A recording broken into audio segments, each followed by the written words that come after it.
Guys, very good morning to all of you. Hope you are doing well. In the last video, we have discussed about paper second geography syllabus in detail and also discussed about the important books which covered larger topics of the syllabus. In this video, we will discuss about continental drift theory by Alfred Wegener or महाद्वीपीय विस्थापन सिद्धांत.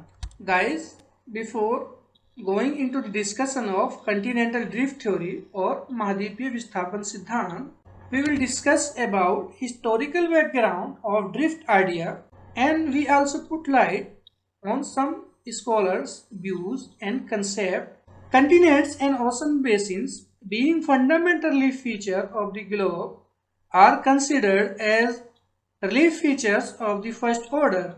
It is therefore desirable to inquire into their mode of possible origin and evolution. Different views, concepts, hypotheses, and theories regarding the origin of continents and ocean basins have been put forth by the scientists from time to time. And the scholars, among them a Dutch cartographer, Abraham Ortelius, was the first who worked on the concept of symmetrical coast of Atlantic Ocean sites in 1596. And the second, Francis Bacon, also found conformable instances in the configuration of the world in 1620. Humboldt, around 18th century, suggested the convexity of Brazil opposite the Gulf of Guinea, and he tried to explain how Brazil and Gulf of Guinea can be fitted. Sider's map 1858 showing South America in close contact with Africa. Besides, Lord Kelvin Solar's Love also attempted to explain the origin of continents and ocean basins. Lothian Green presented tetrahedral hypothesis in the year 1875. F.V. Taylor in USA discussed continental displacement in 1908. So, these are the scholars who try to explain the drifting of the continents or postulated hypotheses related to the drifting of continents, but their views are not be discussed here because they are based on discarded and obsolete arguments and assumptions. Now we can move on to the continental drift theory or महाद्वीपीय विस्थापन सिद्धांत, which is given by Alfred Wegener, who was climatologist. He propounded his concept in 1912, which is got published in 1920. It takes a long time because there was a First World War. His book was translated into English in 1924 and titled as Origin of Continents and Oceans. Wegener displacement hypothesis was based on the work and findings of a host of scientists such as geologists, paleoclimatologists, paleontologists, etc. Main problem before the Wegener, which needed explanation, was related to climate change. It may be pointed out that there are ample evidences which indicate widespread climate change throughout the past history of the Earth. Now, we can move on to the aims of the continental drift theory. The main aim or the main objective of Wegener behind his displacement hypothesis was to explain the global climate changes which are reported to have taken place during the past Earth history. to prove that continents and ocean basins are unstable and they are moving apart from each other, Wagner encountered with two possibilities. One, if the continents remain stationary at their places throughout the geological history of the Earth, the climate zones might have shifted from one region to another region, and thus a particular region might have experienced varying climatic conditions from time to time. Second, if the climate zone remained stationary, the land masses might have been displaced and drifted. Wagner opted for the second alternative as he rejected the view of permanency of continents and ocean basins. So, third aim was climate zone remained stationary, what landmass drifted. He tried to explain this in his hypothesis or in his theory. Now, we will talk about basic premises, postulations that was made by Wagner. First, following Edward Suess, Wagner believed in three layers system of the earth: Sial, Sima, Nephi. Sial, which is outer layer, Sima, intermediate layer, Nephi, the lower layer. According to Wagner, Sial was considered to be limited to the continental masses alone, whereas the ocean crust was represented by upper part of Sima. Continents, Sialic masses were floating on Sima without any resistance offered by Sima. About 250 million years ago, there was intact landmass which is called Pangaea. The Pangaea was surrounded by Panthalassa or huge water body. Pangaea, which was broken into two portions or two land masses, Laurasia, which is called Angara land, and the second Gondwana land, which is represented southern portion, and Angara land represented the northern portion of the intact landmass or Pangaea. When these landmass broke away, the Tethys Sea was formed in between. Later on, Gondwana land and Laurasia continued to break into several smaller land masses, and broken land masses drifted away from each other that existed today. He proposed that continents are floating and constantly drifting on the Earth's surface. Continents are drifted in two directions, equatorward and westward. Equatorward movement caused by gravitational differential and westward movement caused by tidal force of the sun and the moon. Process of the theory. Gondwana land disintegrated during Cretaceous period. India, Madagascar, Australia, South America, Africa, Antarctica formed from Gondwana land. Angara land broken into North America and Eurasia. Atlantic Ocean formed like S shape, we can see here. This is the Pangaea 220 million years ago. We see this part. This is the Laurasia from North America and Eurasia, and this is the Gondwana land which is broken into India, Madagascar, Australia, South America, Africa, Antarctica.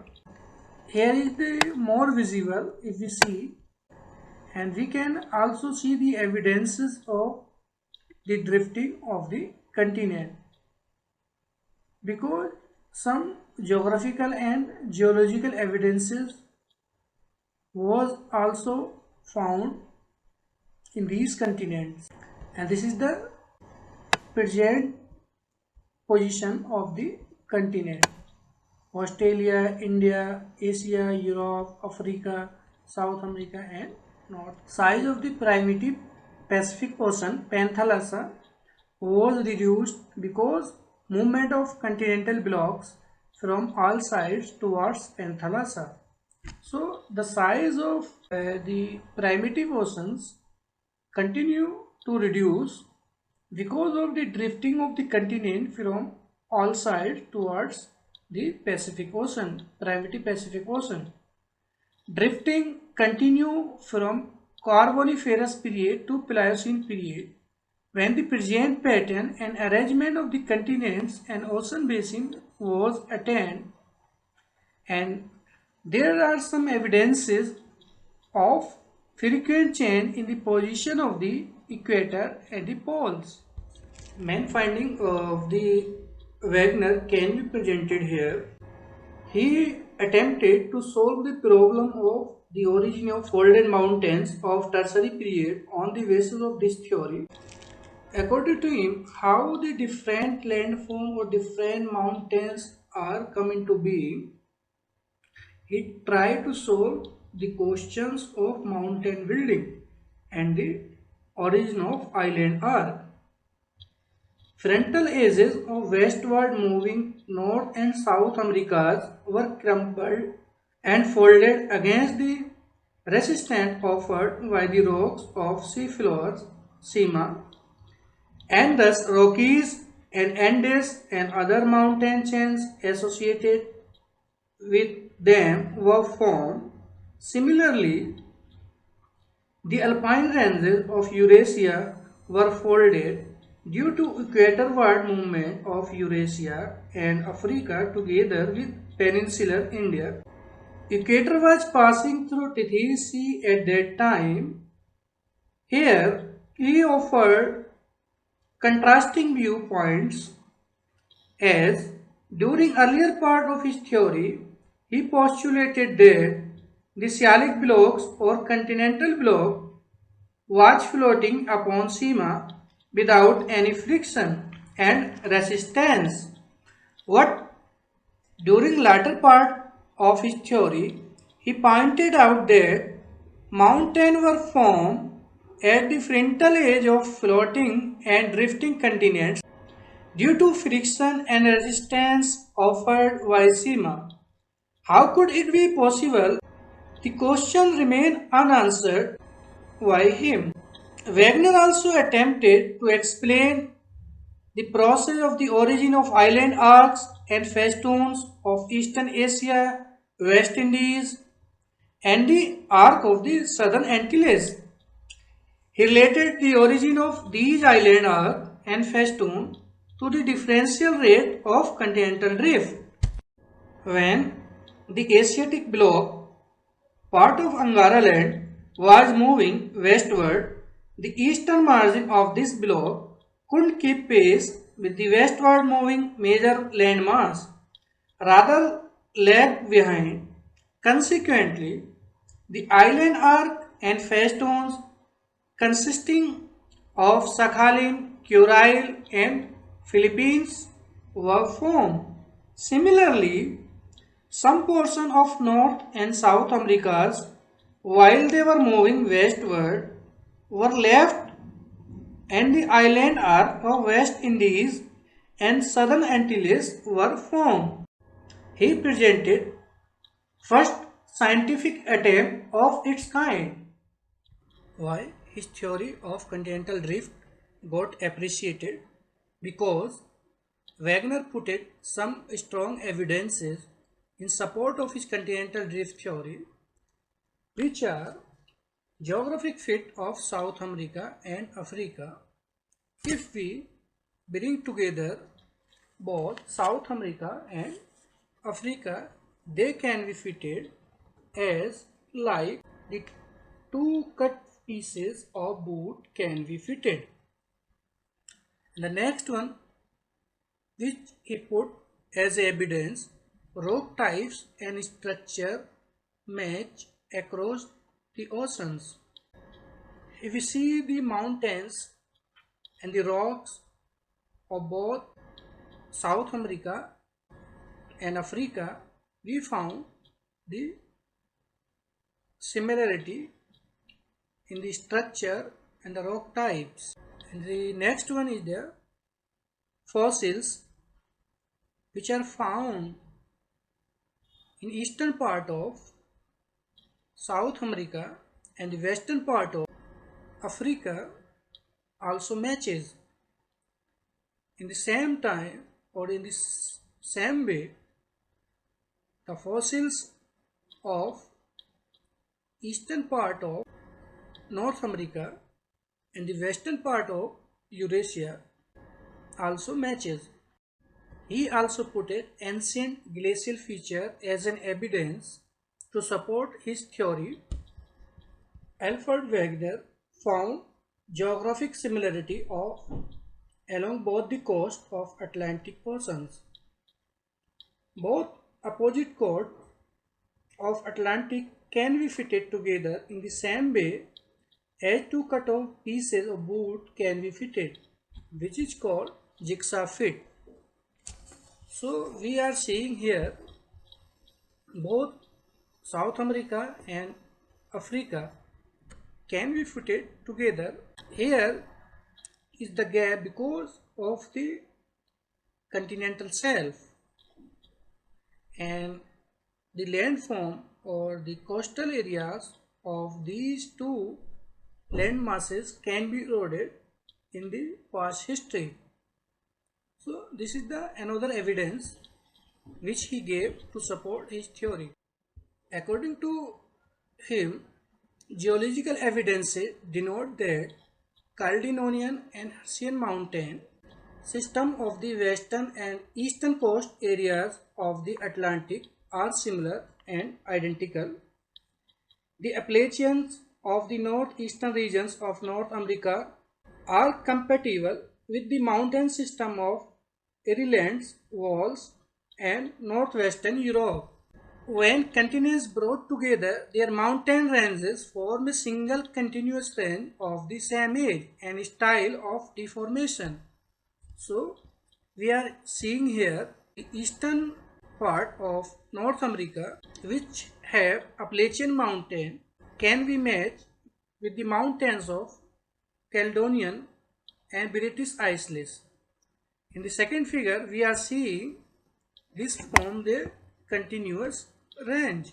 So this support the theory of its continental drift, that both North America and South America got drifted towards west after breaking away from the Eurasia and Africa, and different mountains are formed in this process.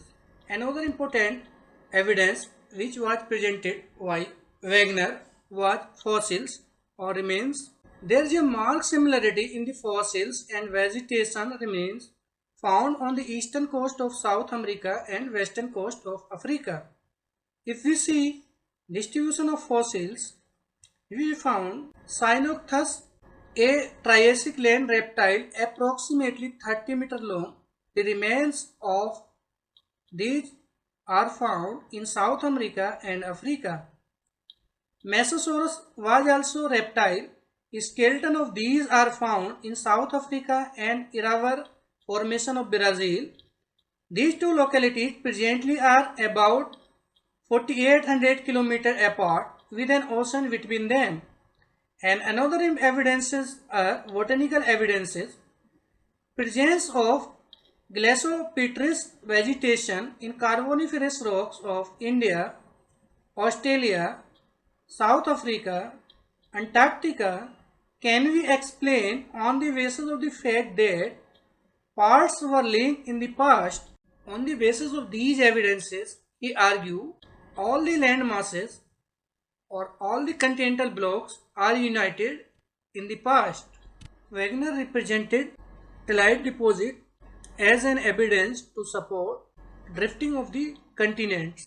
Tellite deposits is made up of sediments that was carried deposited by glacier and later cemented to form rock. The evidences of Carboniferous glaciation of Brazil, Falkland, South Africa, Peninsular India, Australia and Antarctica prove the unification of land masses in one landmass called Pangaea during Carboniferous period. There was huge glaciation during the Carboniferous period. The evidences of these glaciers also found in South America, Africa, India, Antarctica and Australia. And the deposit of these glacier erosion also found in these continents that prove the unification of land masses in one land mass during the Carboniferous period. So all these are the evidences we have discussed in details presented by Wagner to support his theory or to support the drifting of the continents. Wagner theory of continental drift is not free from drawbacks. This theory also had some drawbacks. Wagner tried his best to explain the process of the origin of continents and ocean basin based on some evidences. What his theory had some drawbacks on many scientists pointed out, and the first criticism of Wagner failed to explain why the drift began only in Mesozoic era, not before. So he started from this period. He didn't talk about before the Mesozoic era. Formation of the mountain, Rockies and Andes due to friction by Sima is self-contradictory. As Wagner pointed out during his earlier part of the theory, that Salic block floating over Sima without any restriction. But later on in his theory, he made opposite statement or opposite postulation that Sima poses friction or restriction to the Salic block or continental blocks. That is why Rockies mountain and Andes was formed. So this is in itself a contradictory statement. The theory doesn't take ocean into consideration. Proofs heavily depend on assumption and are very general in nature. Forces like buoyancy, tidal currents and gravity are too weak to be able to move continents.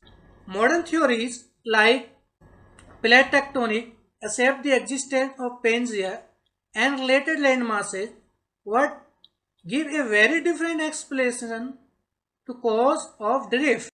In spite of all these criticism, theory got approval among different scientists and academia at that time. In spite of these criticism, theory has scientific evidence to explain the drifting of the continents and formation of the ocean between these continents. Thank you all of you for watching this video.